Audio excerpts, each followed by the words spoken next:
Forms reveal more trips gifted to Justice Clarence Thomas by Harlan Crow. I'm Tyrone Bowman. This is Tyrone Bowman Tonight.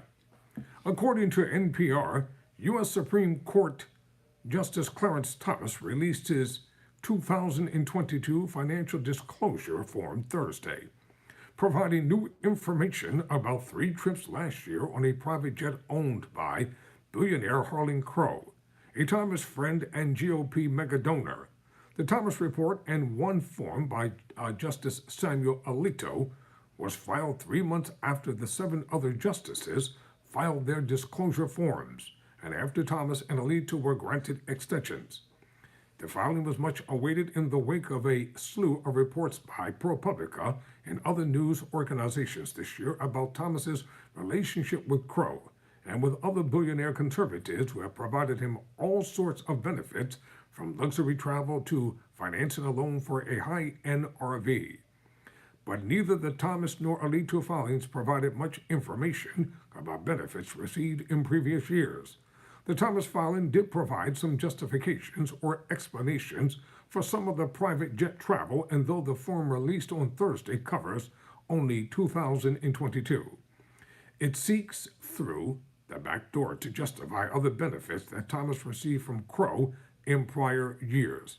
The front door, the 2022 form, discloses the 3 private jet trips. Thomas reported that one came after he had gone to Dallas to be the keynote speaker at an event sponsored by the conservative American Enterprise Institution, and that he flew back on Crow's jet due to an unexpected ice storm.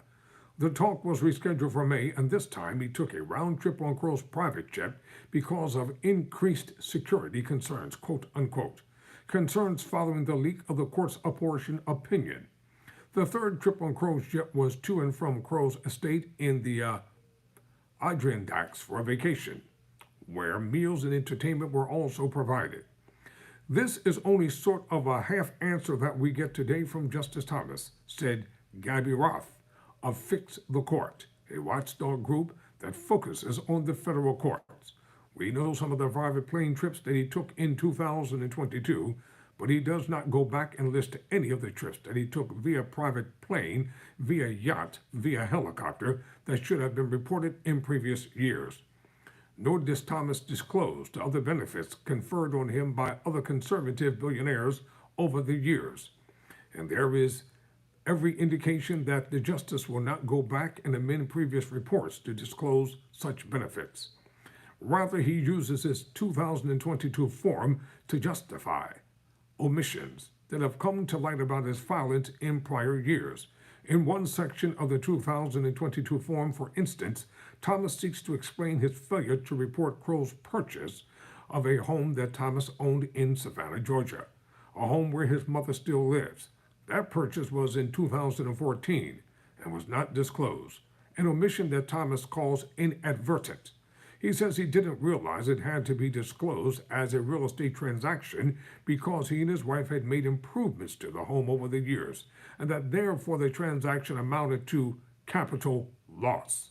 Just what investment in a home has to do with disclosing the sale of the home remains unclear.